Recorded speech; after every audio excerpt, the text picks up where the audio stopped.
Halo teman-teman, salam sehat selalu untuk kita semua. Tetap semangat. Bersama dengan saya, Bung Ropan, kita akan berbicara tentang peluang tim U19 Indonesia saat akan menghadapi tim U19 Filipina.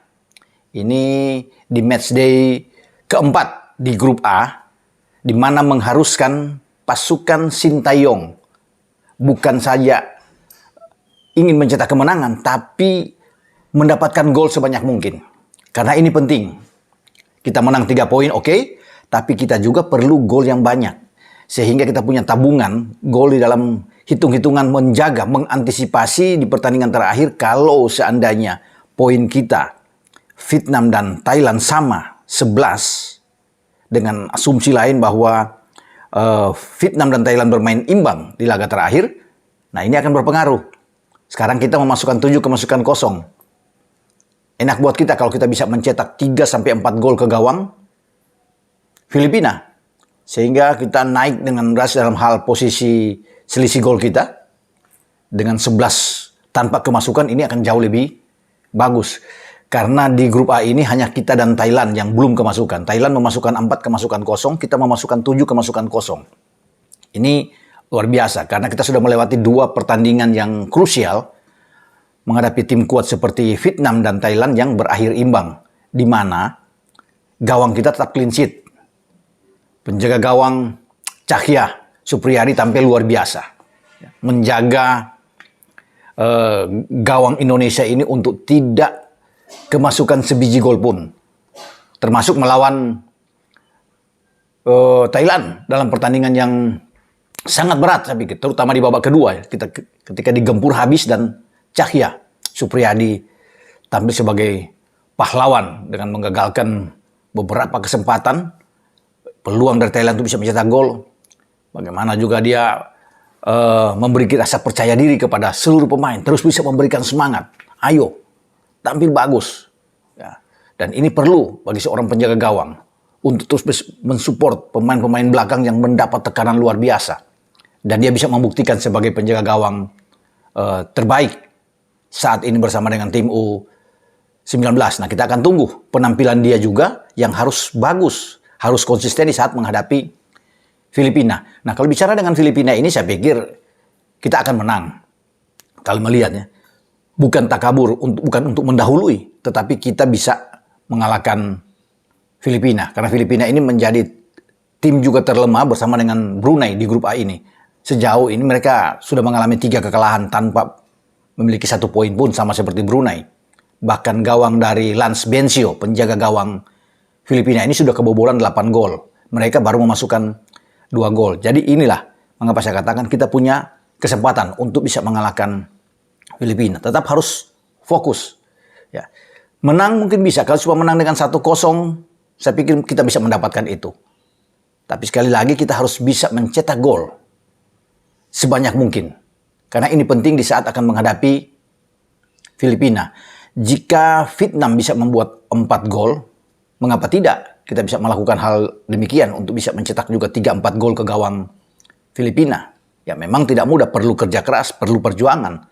Tapi saya rasa dengan dukungan penuh dari fans, dari supporter tim nasional kita untuk U19, kita bisa mendapatkan kemenangan 3 poin dan gol-gol yang banyak ke gawang Filipina. Tergantung apa yang harus dilakukan oleh STY sebagai seorang pelatih untuk bisa melepas starting 11.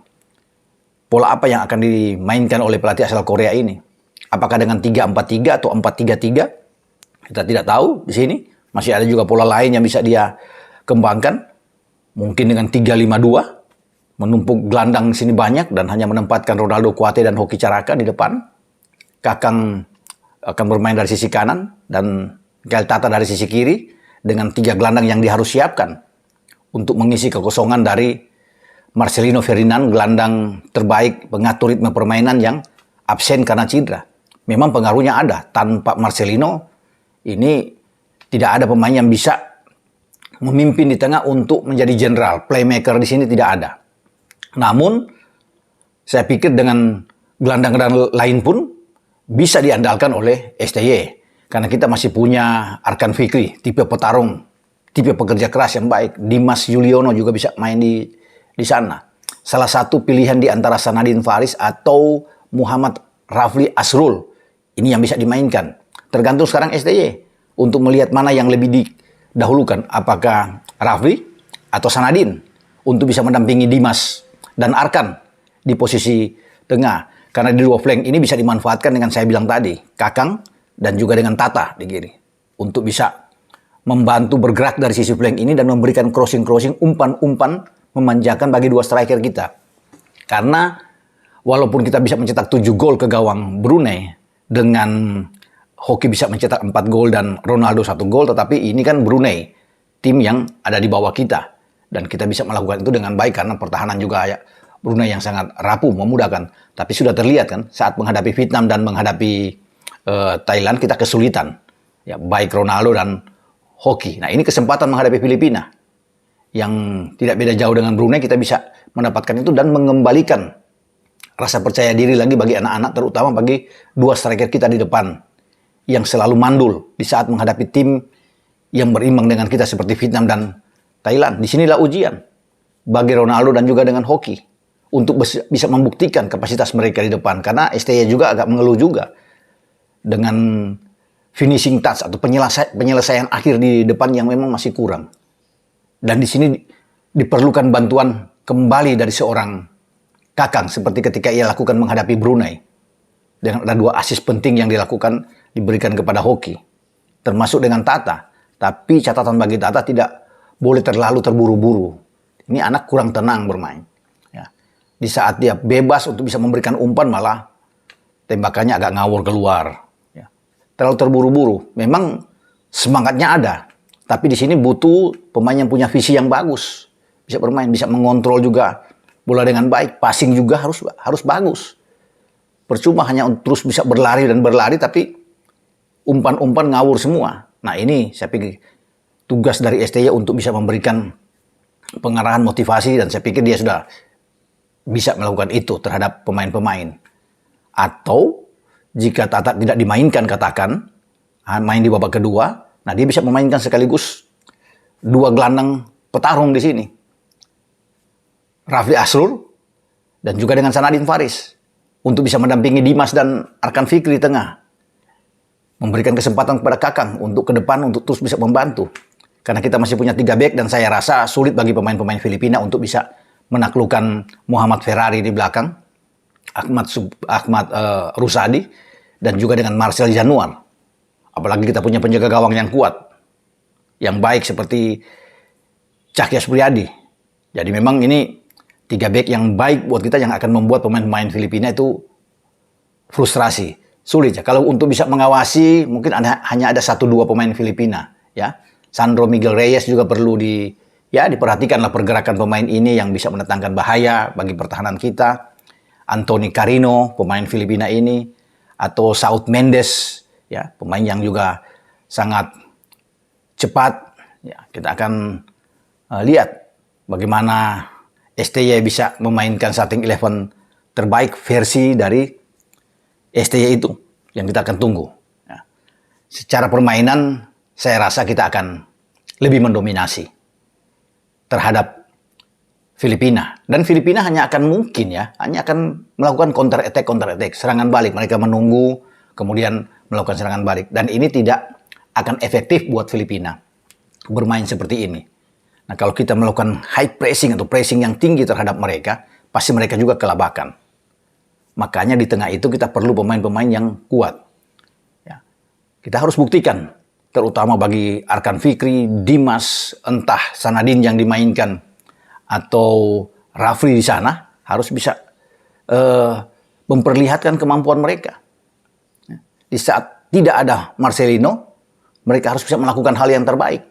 Membuktikan bahwa mereka juga bisa bermain di tengah dan menggempur habis gawang Filipina untuk bisa meraih kemenangan dengan 2-3 gol, bahkan 4 gol yang bisa bersarang ke gawang Lance Bencio. Dan saya lihat juga pertahanan Filipina ini tidak begitu kuat. Ya.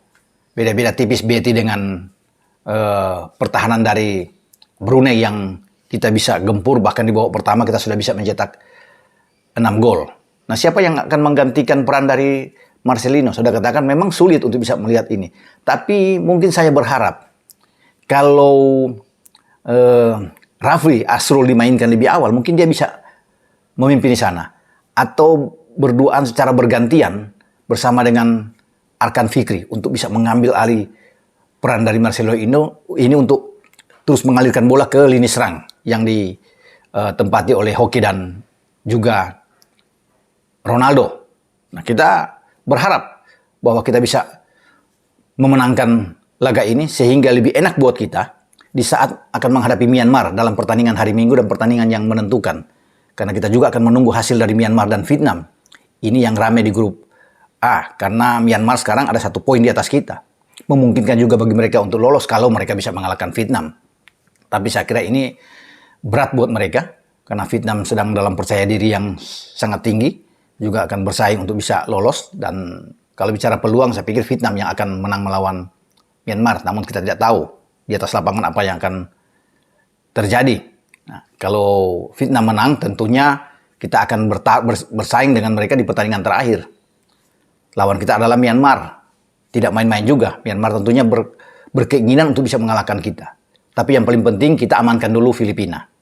Jika mendapat 3 poin dengan kemenangan telak, ini akan jauh lebih mudah bagi kita menumbuhkan kepercayaan diri yang tinggi untuk menghadapi pertandingan terakhir. Oke? Sampai di sini. Selamat berjuang dan kita pasti menang menghadapi Filipina. Ciao.